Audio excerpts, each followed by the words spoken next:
evening, board members.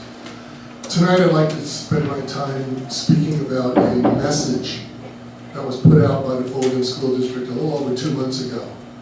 It was one of those tape messages from the board. There was also an email that went out on the same subject. And I want to tell you all that the information you provided was inaccurate, and you gave the people a false sense of security, because the topic you were talking about was the rescinding of the sex ordinance 3149 from the Fullerton, city of Fullerton, which did prohibit child sex offenders from living within 2,000 feet of a school, park, or daycare or nursery center. It was rescinded. I don't know why it was rescinded. There was no reason to do it. There was no cases adjudicated relating to that, but they decided, the city, for whatever reason, decided that they didn't want to protect our children from pedophiles. And this school district put out a message saying, do not worry, parents, because there is a state law, which is Jessica's law, that will protect you. It does the same thing.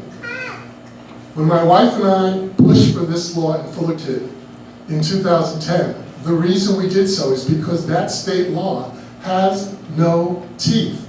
It has no penalties. And as much as my wife and I tried to get the state legislature to do something, I couldn't even get a meeting with one of our state legislators, let alone have a long discussion about it. It still has no teeth, and for you to give those false assurances to the parents, I think, is very troubling, and you need to make a retraction to tell the truth, because there is now no law. It's gone. There is no protection. Pedophiles now can live anywhere they want in the city of Fullerton, thanks to the Fullerton city government and the city council, who voted, by the way, 5-0 to allow pedophiles now to live right next to a school, park, or daycare center. I don't know what our government is coming to, but it's getting pretty pathetic and pretty sad that a school district puts out false information and the city council votes 5-0 to do away with the protections to help protect the most precious among us, which is our children. Thank you. Thank you, Mr. Levinson. Thank you for your information. I will refer this to our superintendent. He's receiving an award right now for our school district, so he isn't with us this evening. Well, I'll be glad to give you any information, but it was incorrect. Carmen, do we have the date? Do you have the text of that message Yes, you're referring to? Mm-hmm. Can you email that to the board? Absolutely. Thank you. Thank you. We have a second non-agenda speaker, Joe Imbriano. Go ahead and keep this on. Yeah. Podium.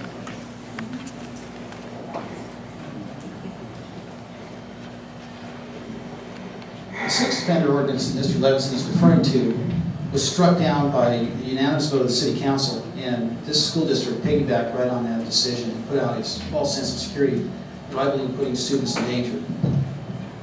There's a guy running around that was a convicted child pedophile from 20 or 30 years ago, and he's suing cities left and right.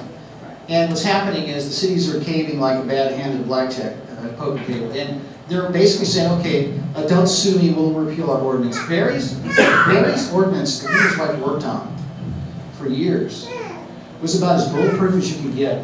The specific language of his ordinance that was adopted and passed and enacted with the assistance of the Fullerton City Attorney and the Fullerton City Council years back has never been tested in a court of law.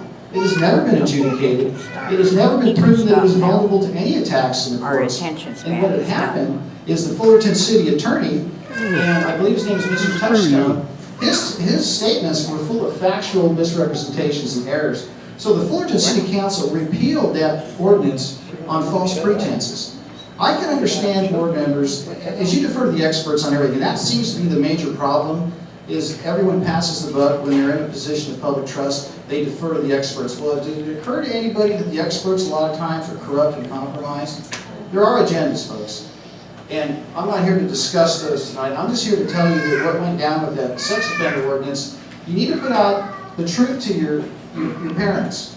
And that is that the law that's on the books at the state level has absolutely no teeth unless this person is currently on parole. So if somebody did something 15 or 20 years ago, it was heinous, but they're off parole. They can live right next to the school, they can hang out at the school, they can go to the playground after the school becomes a city park. There's no protection. So at the very least, I appreciate Mr. Thompson attempting to look into this.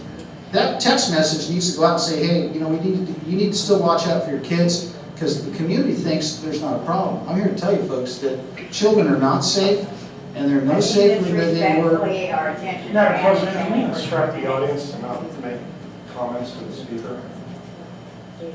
We've got a little bit of disturbance going on there.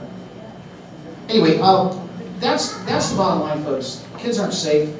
I also want to touch on the sanctuary city issue briefly. That's at a different time, please. Is that on the agenda tonight? Yes. I didn't see it was on the agenda. Can you tell me what part of the agenda that is? It will be coming up shortly Well, after. it's not, it's a presentation. It's a presentation, it's not an agenda item. But that's. But it's not an what- It's not an agenda item, so I have a right to speak to it. It's not on the agenda. Is that correct, It Mr. is on Thompson? we are having a presentation followed by public comment. Oh, great, then there will be That will public be- comments. I'm going to relinquish my speaking time. Thank you. Thank you.